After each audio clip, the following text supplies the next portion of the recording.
Today in the podcast, I'm talking to Tom Panos about the psychology of interactions, especially around the sales conversations that most people have at the front end of engagements. One of the things that happens most of the time is that we're reading off a script, or we're doing something rote, or we're talking about ourselves, or we're not actually doing something that the other side actually cares about. We go into that from a number of different angles on the podcast. It's a pretty fun conversation. Let's jump right into it.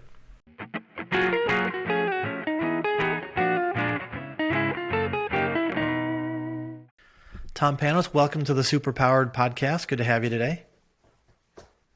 Great to be here. Thanks for having me. When we were talking about a topic to pick for today, we came up with one that I'm actually pretty excited about. I feel like I'm an amateur student of, but you've been sort of knee deep in for maybe 7 or 8 years, and it's this idea of what are the psychology and sort of like brain functions behind how and why we engage, especially in the marketing and sales context. And I thought that'd make a great topic of conversation. So maybe for starters, let's hear about who is Tom Panos, how'd you get here? And then let's go into what you've been looking at in terms of the neuroscience and everything else behind that. Yeah, absolutely. So I am 34 and 32, sorry. And my fiance is 34. You are one, you melded. Mix this up. But anyways, I'm originally from Wisconsin, and I graduated college with a degree in philosophy and moved to Chicago about a little over a decade ago to be a comedian. So after 3 years of doing that, I got my start in sales by a bunch of people telling me I would be good at sales, and me having no idea like what sales was, or in my mind it was used car dealerships. I had to go get like a bad suit jacket. Nobody or something. wants to do that. Yeah. And exactly. And once I got into it and started to learn more and more about sales, I really learned that there's this misconception that, that is what pops into people's mind, that used car salesman trope or caricature. And sales, really what it is it's, in my opinion, you could look at it as an art form, or you could look at it as anything, but it is a set of skills that can be honed and practiced. But one thing, as you and I were talking about, is while technology has gone like this, exponential growth in the way we use it to help motivate action in others, the conversation around what type of science and research can we point to and look at to inform the way that we actually communicate, the way that I actually put together a pitch and pitch that to you, whether that's for an investment or whatever, and how does that science, specifically neurology and psychology, how can it inform how we do that? And I think that's been lacking in sales for years now, and I'd love to see more. Right, I think so much of what we see, and I've had others on this podcast complain about, is right now it's pretty common and popular to just use the tools to spam out things that are sort of, they lack engagement, authenticity, any real thought really. And what you get is very low responses, and people are surprised. And maybe that's, you should be surprised that you're surprised, because there should be no reason I wouldn't engage in that. Yeah. Exactly. And I think it's not, I'm a huge nerd for software. I love trying all the new tools, but I look at it as, if you're using a messaging tool that's going to automate your messaging, well, if your messaging is bad, or you haven't put any real authentic thought into it, then you're just amplifying something that's already not very good. So that's not going to work. But it's had an effect on buyers in the marketplace, folks like yourself, who have lost interest, or even the idea that any salesperson could add value to me. That kind of idea has gone away because we've been flooding the marketplace with so much noise that doesn't have value. So many email after email after email after call with no value, that now to stand out, you really have to be authentic and very human. Right, absolutely. I know one of the things that we try to work on is, I think the world for a long time was very product centric, or internally, like what can we do, and just a list of things. And the common phrase is, in sales meetings, showing up and throwing up. And the shift to something that's more problem centric, or like getting in the shoes of the customer, or what they're thinking, what their problems are, being a problem solver. Now you can actually provide some kind of value, perhaps, as a salesperson in the front end, as opposed to just trying to push something on you. And it's interesting because where does all of that start? Well, it first has to start with getting a conversation with the right person. And that's where we've seen the craziest stats come out, like an average of 18 plus attempts on the phone it takes to get a decision maker to engage with you. And so if it's becoming that difficult to get engagement and fill the top of the funnel, one thing that we should be paying really close attention to is when you get someone live on the phone or in a meeting, what psychologically and neurologically in their brain is happening that you can either take advantage of the knowledge you have about it to then not get hung up on. So one thing that has to be talked about, and it's not, is fight or flight. And this is your limbic system. Some doctors will call it the lizard brain or your mammalian brain. It's if I yell Michael in a dark alley and you turn your head quick. That's this part of the brain. It's the part of the brain that when you're in the checkout aisle and you snag that Snickers, that's there for a reason. It's motivating your limbic system to dump serotonin and neuroepinephrine into your brain. And those are the chemicals that, if you've ever had that feeling, you see a sweet car drive by and you're like, oh, I wish I had that. That's that feeling. Salespeople can learn to create that feeling in their prospects by leveraging certain techniques, but you're never going to get past a cold call unless you understand fight or flight. So I'm curious, you're a CEO, you get calls all the time. What's the first thing you think when you get a sales call? Like what is the first thought to your mind? Like, it's funny. I may be unusual, but I have a number of different things that I do. So for one, I think most people know when they're getting a call that's going to be a sales call almost just from the number, right? It's a crazy area code or your phone picks it up as, robocall or spam call. But I actually, especially early in the morning, so this is why calling in early in the morning is good. Early in the morning, I go, you know what? Game on. Let's see what this person has, right? And I tend to listen as sort of like a sales fan. I want to hear what they're doing, how well they're doing it. In fact, a few months ago, someone called and was selling something that really I had no need for at all, but it matched what we were doing so perfectly that I wanted to see how that person did on it and end up kind of getting to know the person. And so that I feel like that kind of stuff is a little weird, but I think that, as a listener, what would then turn me off is inauthenticity, obvious script reading, just really not engaging in any sort of like human level. And that's where, I'll click off. I know recently I was on a call with someone where I sort of like even sort of threw a few things in the water for them to kind of latch onto, and they just kept ignoring me. And I just sort of, I hung up without even saying anything because I'm like, we're not engaging. Yeah. So really it's, are you engaging authentically is the first thing I'm listening for.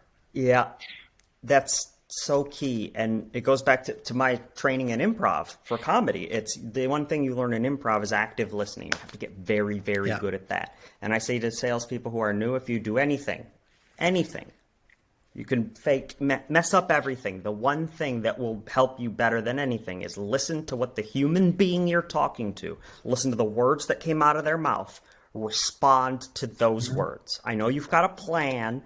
So that's where we get into scripting and should salespeople have scripts. And I don't disagree that new salespeople or lower level folks should have scripts. But the fact that in today's day and age with the neurology and the psychology we have out there, that sales managers are saying they want them to keep reading that script, you might as well tell them, I want you to have no success, because it's exactly what you're saying. And that inauthenticity, if we go back to the limbic system, that registers in your mammalian brain, in your very prehistoric brain from back when we were, cavemen and women walking around. All that part of your brain is concerned with is threats. Anything that is unknown or seems not right is a threat, and it will produce a threat response. You can see it in your prospect. If you're talking to someone and they're swallowing a lot, that means that they're producing lots of saliva in their mouth because their limbic system is in fight or flight. Yeah, it just happens. Well, it's funny, and you're And sort it's of brushing up unavoidable. against something I sort of studied as an amateur, but this idea of like NLP of kind of watching and picking up on some of the cues. Um, Hard to Sure. do over the phone, obviously, but there are some things. I think, in a way, the fact that a lot of these interactions are happening over video does provide some of that evidence. I'm just curious for you, It what do you look definitely for? What does. works, and what are some maybe success stories you've got about using that kind of? Yeah, absolutely. So, nonverbal analysis goes hand in hand with getting good at influence and persuasion. And I want to be clear, when we talk about persuading or influence, we're not influencing or persuading someone to buy our product. What we're doing is influencing them to take action. To take, whether that's no, Yeah, yes, whatever it is, it's to take action. So when you talk about nonverbal, it's so powerful. Here's an example of just how powerful it is. If you took a homeless Bangladeshi woman and an investment banker worth millions from New York City, and you put them in an empty room together, and told them not to talk but just be in there for 10 minutes. When you came back in, their body language would mirror one another. They would both be doing similar things. They'd probably be stepped back and swaying a bit back and forth, but that just shows you that this stuff is universal.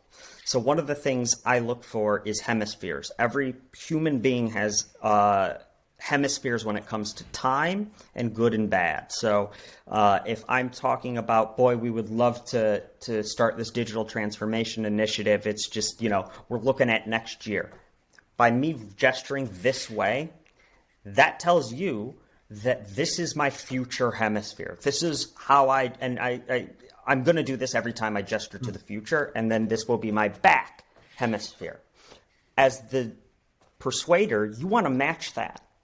You want to start talking about, let's say, the benefits of your product, or you're giving a case study. Well, when we started work with company XYZ, they were similar to you guys, and then when we started working with them, they started seeing benefit A, yeah, benefit B, right? Now I'm in his hemisphere, and what this is doing is it's mirroring on a level, but it's also affecting the limbic system in that there's nothing, it's more yeah. familiar. It's fine. My take on that. One of It's the things I try to do familiarity. is because I feel like, especially in our field, so we're in the software development field, it's really easy to get into how smart we are and acronyms that no one cares about, and development Sure. methodologies. And I think that gets people into that fight or flight, because it's sort of a logical buyer situation where you're evaluating like the cost of tons of wheat, and you're really not, the value isn't there. So I Sure. feel like if you can flip it to more of an emotional response around like the problems that they're having, and be able to articulate that, now they're engaged because they're talking about things that are important to them and they have feelings about, and now we can help solve those Yeah. things. That really can flip a conversation, because now they're actually interested and engaged. Absolutely. And you just mentioned something that's really important in persuasion, which is swings of emotion. Now they're interested. You will never have someone more excited about your product you're offering or whatever than if they hated the idea to Yeah, begin with. And by the end of the conversation, yeah, they love it. That swing of emotion is very powerful. And when you get good at influence techniques, there's something we call the push pull. Now, some people could do this better than others, but simply put, it's, hey, Michael, this conversation's gone really well, but, you know, unfortunately, I've noticed you haven't asked me a whole lot of really tough questions, and that generally means that you might not be considering something like this seriously, and that's okay. That's totally fine. I don't want to, waste your time or mine. So I just want to make sure that if that's the case, just let me know. But on the other hand, our conversation's been great, and I think so. I'm taking that, basically telling you you're yeah, giving me a red flag that this ain't going to yeah. work out. And then you're going to, and you do that. And the more you can do that back and forth during a conversation, the more you're going to be able to ramp up to what my favorite author, Oren Klaff, who wrote the book, kind of the seminal work on this type of influence, which is Pitch Anything.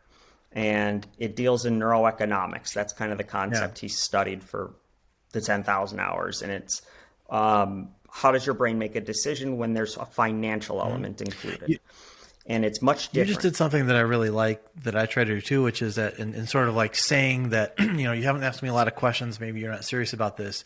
It has this idea that I like to use about you're really trying to go for a no, because no will test the edge of what they're Yep. willing to do.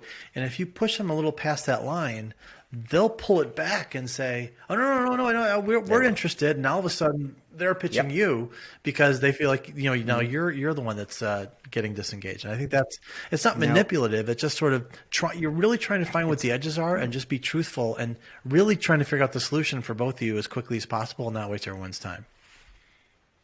I use that, what you just described, more than anything to get someone to pay attention. Because what creates attention, if two people are getting along and things are going great, and unless they're doing something together, like a podcast, obviously we're paying attention. We're both doing this thing. But in a meeting, if there's no level of tension, then attention can drop off very quickly. So what you just described, looking for no, going for no, what it does really psychologically and in the brain is you're creating tension between you and that person. And think about the last time you were pissed at someone, or the last time like really mad, or the last time that something intense was going on and you were focused, or there was tension between you and someone. You probably paid more attention to that person at that time than ever before. So salespeople need to not be afraid to create tension between them and the prospect, because that is when they're listening. I'll be honest, That is when the they're part of listening. my day today that I remember the most clearly is my son has a lunch period that he gets to leave campus for at 12, and took him out, and we got cut off by a super aggressive driver. And I remember those 9 seconds more vividly than anything. I don't even know what I did this morning earlier, but those 9 seconds I was super engaged. Because it's a huge swing of emotion. You're with your son, everything's fine, and then boom, it swings the other way. So what I've studied for a long time is how can we create that in a pitch environment? How can we create that in a pitch environment where almost maybe it's a technique where you're starting to. There's a great story of an agency. I think it was one of the big agencies, but they were pitching an old train company, Continental, the rail, or one of the big rail lines in the U.S. And they rode the rail and they found it was dirty. And they started the pitch by setting an ashtray in the middle of the conference table, and they filled it with cigarette butts and a bunch of trash. And the guys came in and sat down, and they're like, and they just sat there in silence and let them look at it. And then they looked up and they went, "That's what we felt like riding your trains." Wow. Now talk about getting someone to pay attention. Bam, you got their attention like that.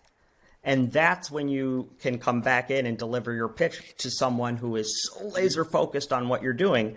None of your competitors are going to get that level of laser focus. So yeah, it's interesting.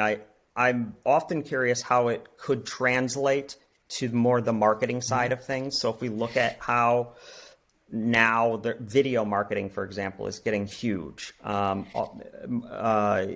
All these types of different experiential campaigns. How can something that is inherently technology and software be authentic or be human? Yeah. I don't know. I'd love to hear your thoughts. It's funny.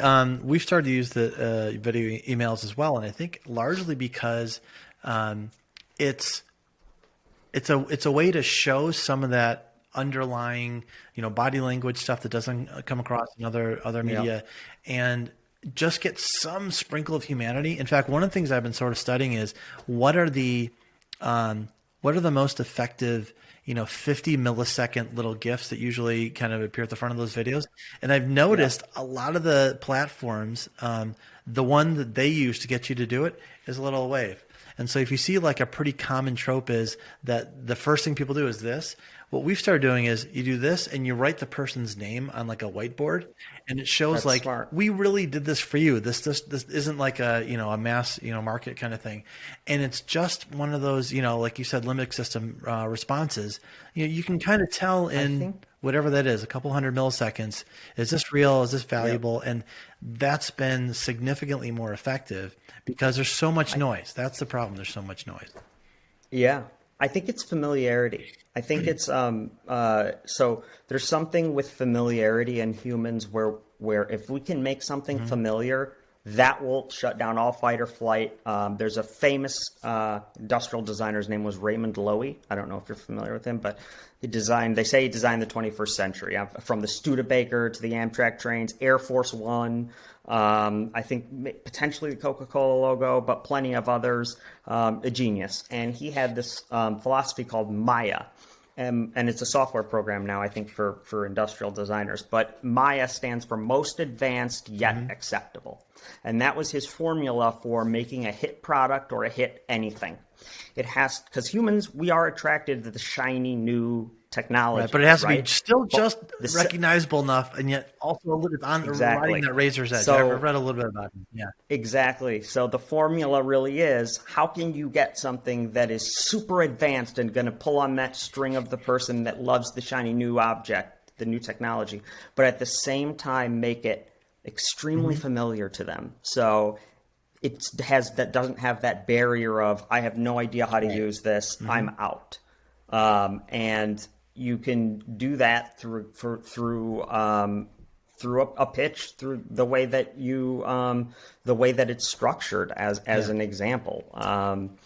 One of the big things I think also in pitches is, or any sales conversation, is length of time. So Jerry Seinfeld famously said, I'm Jerry Seinfeld, so they'll give me 2 minutes. After those 2 minutes, I have to be funny. Otherwise, I'll get booed out of the state. I'll get booed off. it's funny. So, and he's Jerry Seinfeld. So I was thinking, like, maybe an idea here to close on a little bit.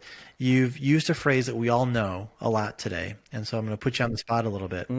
I feel like the concept of the pitch, in a way, is antithetical to all the stuff we've talked about, because it really implies the sort of the 1950s Don Draper, like, go sit in a boardroom and then kind of arms crossed. All right, let's see what you got. And you're just sort of unidirectionally trying to cram an idea down their throats. And what I really liked about your cigarette example was it turned it around, and all of a sudden they're on the spot, because all of a sudden they're being, they're being called to account about the state of their trains and cleanliness. Right. And I think that's important, because I feel like I've been in so many things where the approach and I've been on teams where we're a part of a larger team. The approach is, let's build this giant PowerPoint deck and just talk for an hour and convince them. Yeah. And it's so ineffective and time consuming. And I feel like it's not engaging. So I'm curious for you, if you had to either rename or rework the idea of the pitch, what might come into play there? Yeah. So I would take it from what I've done with the proposal. So as an example, I don't use proposals, and I didn't in my consulting business, because proposal is very similar. I'm giving you this document, and now you go and you look at it and tell me yes or no. It's very black and white. And in my world, we like gray. We don't like black and white. So what I've done was I turned that into what I would call either an exploratory doc or a collaborative proposal. And I use a platform called Notion. So I would build a proposal and I would share it with the prospect. And I would say, this isn't going to be your normal proposal. We're going to build this together. And then at the end, if both of us agree this is the right plan, then we can talk about moving forward. So I think it's something similar to that. I think just by the fact of you saying this, I would approach it with, hey, I know this is where most agencies are going to schedule a pitch with you. We do something a bit differently. Hoping you'll indulge us. I think that alone has a whole lot of, it's got a whole lot of intrigue. You're going to build intrigue there.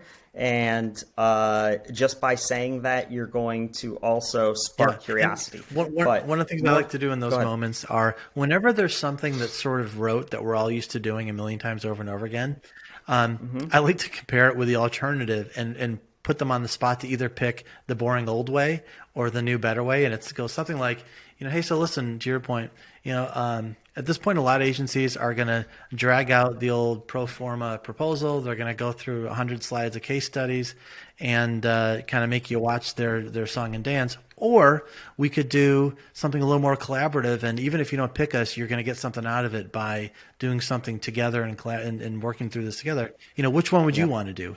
And in a way, you'd sound like an idiot to pick the former and say, no, you just go do your song and dance. And so that way you kind of show how pointless it is. And in a way, theoretically, put all the other groups at a disadvantage by doing the same old thing. And what the collaborative approach does is, number one, in sales, we know that, and there's been studies on this, that if you've got a prospect, 3 salespeople selling to a prospect, the salesperson who has had the most back and forth communication with that prospect is most likely to get the sale, simply because of, again, familiarity. It's just familiarity. So by working together with them on something, you're getting ahead all throughout. But I would structure it somewhere as maybe, we've got some ideas we want to explore with you, but instead of pitching them to you, we want to start with a concept that we think is going to work, and then build. I don't know how exactly the logistics of it would work, but then build that part with you. So in that pitch, you're literally creating what you would have created prior to the pitch and then present it to them. Instead, you're building it together, and at the end, they can take it with them and remember the experience of building it. So I think that would be a game changer, and I bet no one else is doing that. Well, maybe on that note, Tom, this has been a great conversation as always, and got some good tidbits out of it. So a pleasure having you, and we'd love to have you again sometime. I would love to be back. This was awesome. Thanks so much for having me. Thanks for listening all the way to the end. I know you can't like and subscribe to every podcast that you listen to, but if you do it for just one this week, I hope it's mine.